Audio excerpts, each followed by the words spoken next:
हेमंत सोरेन जी जब से इंडिया के समन्वय समिति के सदस्य बने तो हमको लगता है कि भाजपा में अजीब तरह का एक बौखलाहट आ गया।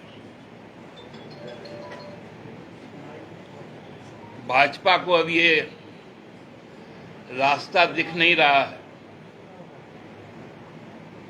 कि झारखंड से कैसे भागे, इसलिए चारों तरफ से एक प्रोपोगेंडा, एक नैरेटिव गढ़ने का काम हो रहा है कि डिफेसमेंट करो।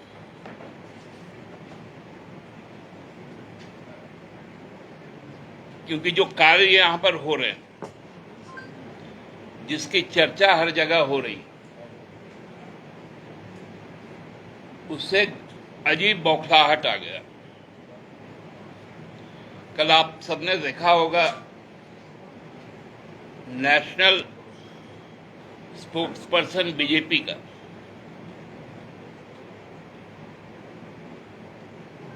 अनर्गल बातों के साथ सामने आता है।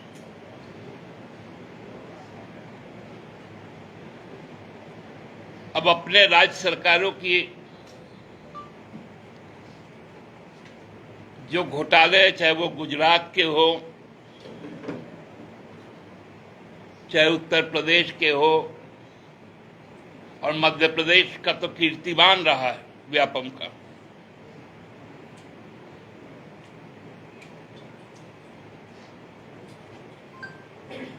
उनको कितनी सुंदर तरीके से, क्योंकि प्रधानमंत्री जी कहते हैं कि 70,000 करोड़ का एनसीपी का अजीत पवार का घोटाला हुआ, उनको 72 घंटे बीतने के बाद सीधा उप मुख्यमंत्री बना दिया जाता है। जिन पर दस्तावेज लेकर आई थी भारतीय जनता पार्टी आसाम में और बोली थी कि देश का सबसे बड़ा भ्रष्टाचारी है हेमंत बिश्व शर्मा, उसको मुख्यमंत्री बना दिया जाता है।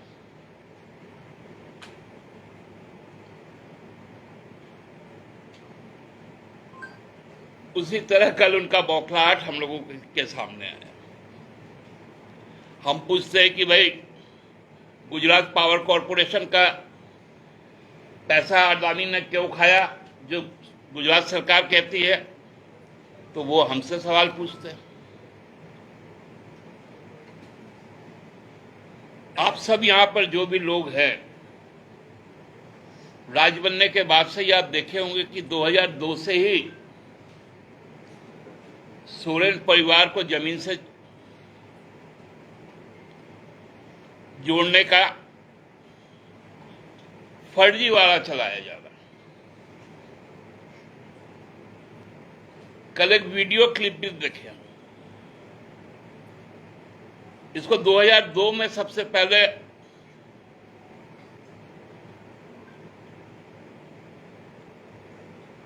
तत्कालीन जो प्रदेश अध्यक्ष थे भाजपा के,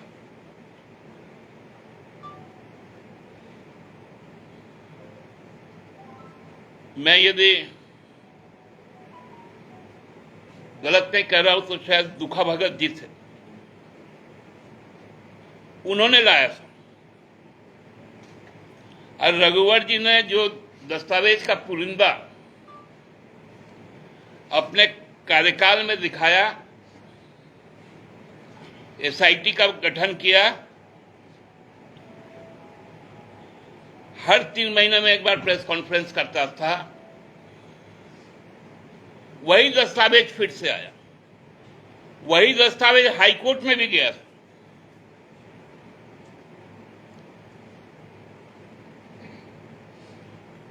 जिसपे हाईकोर्ट ने फटकार लगाते हुए जो प्रार्थी थे उन पर फाइन कर दी, पेनल्टी किया।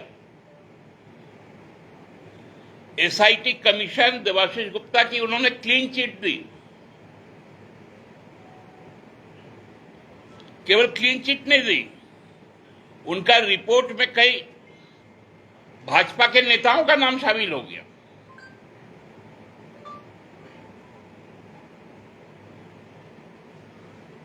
ये स्थिति है।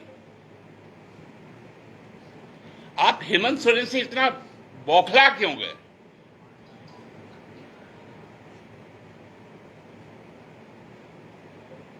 क्योंकि आपको मालूम है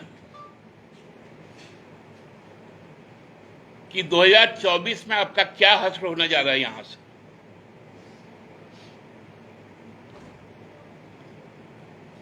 पहले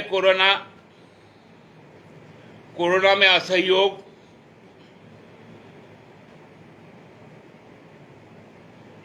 टीकाकरण में असहयोग,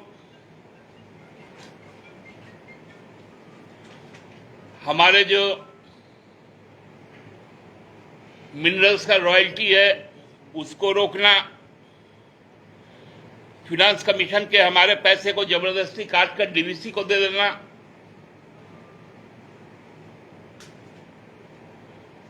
सरकार तोड़ने की कोशिश, राज्यपाल के माध्यम से भ्रम फैलाना,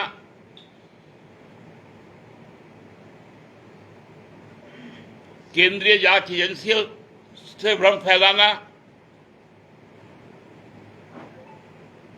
अब राष्ट्रीय स्तर पर झूठ बोलना,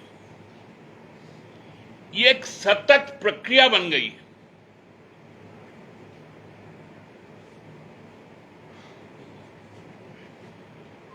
जो पन्नों को, फोटोकॉपी को आप दिखाते हैं,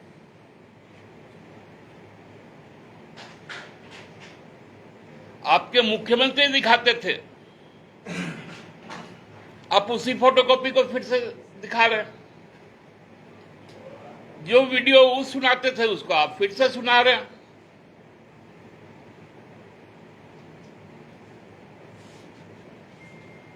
तो करना आप क्या चाहते हैं?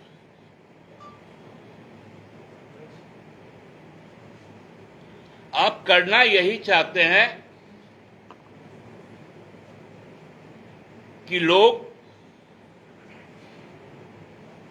इन्हीं बातों पे उलझ जाए।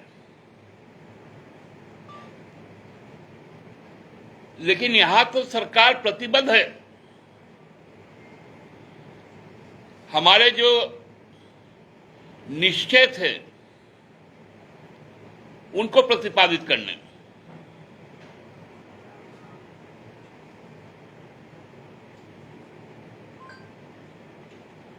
आपको जिनसे जांच करवानी हो जांच करवाइए, लेकिन जांच गुजरात का भी मुद्रा कोर्ट का होना चाहिए।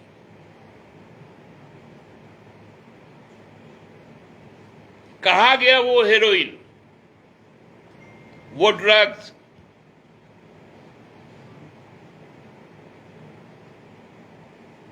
और किसके माध्यम से आया था?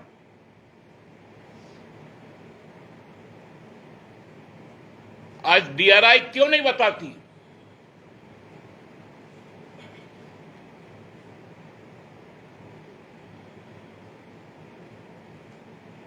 पूरा का पूरा मध्य प्रदेश सरकार को खरीदकर बनाया गया। कर्नाटक में तो उनको उठाकर मुंबई में ले जाके बंद कर दिए गए विधायक। महाराष्ट्र में तो गजब हुआ, लोग विधानसभा से निकला सीधा गुजरात पहुंच गया, गुजरात से निकला गुवाहाटी पहुंच गया, गुवाहाटी से निकला गोवा पहुंच गया, गोवा से निकला तो मुख्यमंत्री बन गया।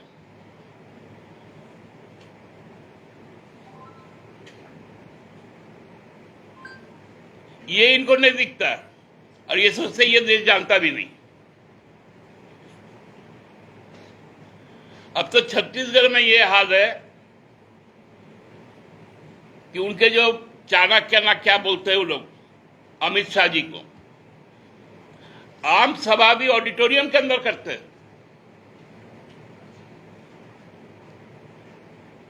हम तो यहां पर भी बोले थे कि आप लोग को सतरंजी बाजार में जाकर आम सभा करना पड़ेगा।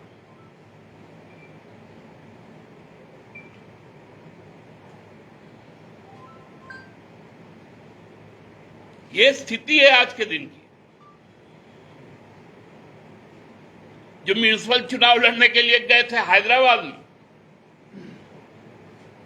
जब हैदराबाद में हमारे इंडिया के नेता राहुल जी ने जब हुंकार भरी, तो आप देखे होंगे, हम कह सकते हैं कि भारत का सबसे बड़ा जनसभा कल हुआ, परसों हुआ।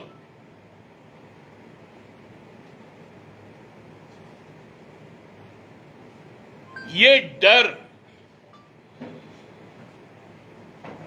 हमारे मित्र दलों का,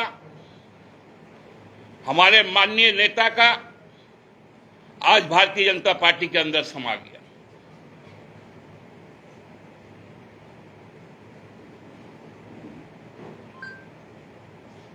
ये चीजें सही नहीं होती है। व्यक्तिगत आक्रमण सही दिशा नहीं होता है। आपका राजनीतिक विरोध है हमसे,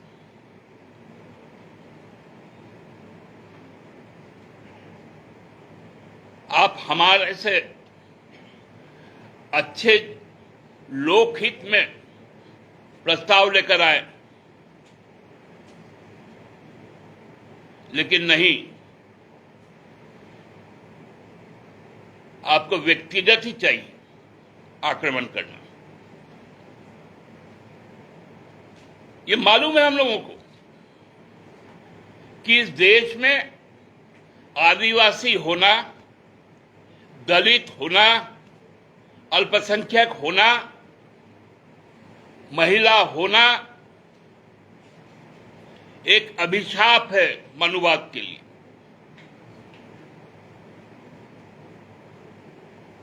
और इसका अंदेशा बाबा साहब ने 1946 में अपने पार्लियामेंट्री डॉक्यूमेंटेशन कमेटी की बैठक में कहा था कि हम यदि आर्थिक और सामाजिक समानता नहीं दे सकते तो केवल और केवल राजनीतिक समानता से लोकतंत्र नहीं चल सकता।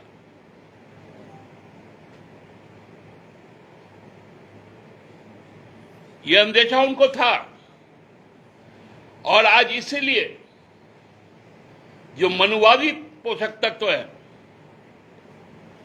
उनके गन पॉइंट पर आदिवासी होता है, उनके गन पॉइंट पर दलित होता है, उनके हिट लिस्ट में महिला होती है, अल्पसंख्यक होते हैं।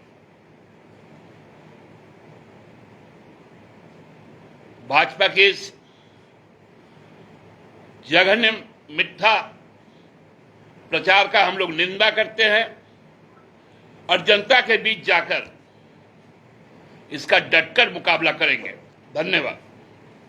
दादा, आप जैसा बोल रहे हैं कि पुराना भ्रष्टाचारी लोग का इनाम गिनाता है, फिर अपना दल से बुला के मुख्यमंत्री बना देता है, तो क्या ये माना जाए कि कल का प्रेस कॉन्फ्रेंस आप ये देख रहे हैं कि बीजेपी ये चाहती हो कि कांग्रेस का साथ छोड़ के उसके साथ सरकार बना ले और हेमंत जी मुख्यमंत्री रहे? आप भी कहां से हाइपोथेटिकल प्रश्न? सवाल है, हेमंत बिस्वा शर्मा से लेकर तमाम लोग जिसपे आरोप लगाता है भाजपा उसके बाद में पूछता है, तो आज हेमंत जी पे आरोप लगा रहा है, कल इनको फिर नेता बनाएगा। ये तो आप विकट सवाल कर रहे हैं। वो लोग भ्रष्टाचारी था इसलिए भाजपा में गया था। हेमंत सोरेन जी भ्रष्टाचार पे लिप्त नहीं है इसलिए भाजपा में नहीं जाएंगे। बात समाप्त हुई।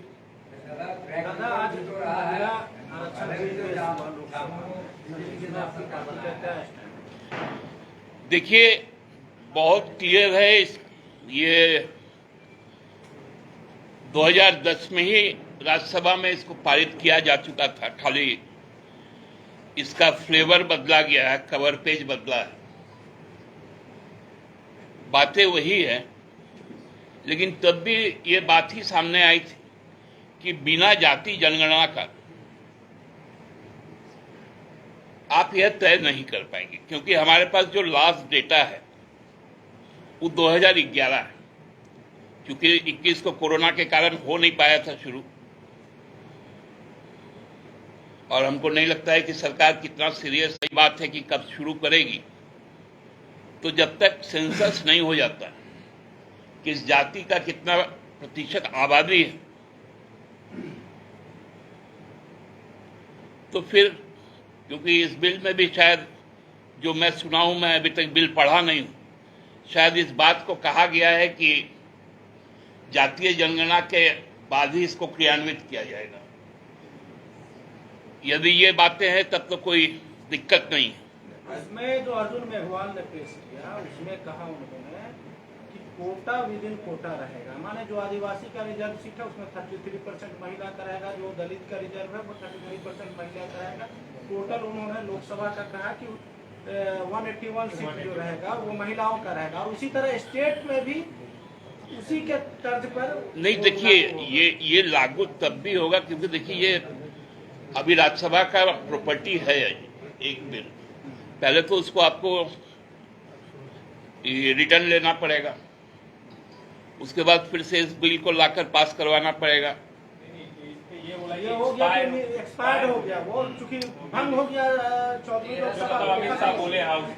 नहीं, ये आप जो बोल रहे हैं ना वो लोकसभा का बिल एक्सपायर कर गया, राज्यसभा का बिल तो स्टिल जिंदा है, वो तो प्रॉपर्टी है। आपको उसको वापस लाके फिर से इस बिल को वहां भेजना पड़ेगा, तो वो एक प्रोसेस है। उसके बाद चूंकि कॉन्स्टिट्यूशन अमेंडमेंट है, बेसिक अमेंडमेंट है, तो 50% राज्यों से भी इस पर सहमति लेनी है। तो हमको लगता है कि ये 2024 का हमको भारतीय जनता पार्टी का चुनावी स्टंट दिखता है, क्योंकि नीयत कितनी साफ है उस पर शंका है। और कम से कम हमारे समाज की महिलाएं जान गई कि उनको किस प्रकार से उनके जो रसोई है उसमें प्रताड़ित किया गया। गैस का दाम बढ़ा के, दाल का दाम बढ़ा के, तेल का दाम बढ़ाकर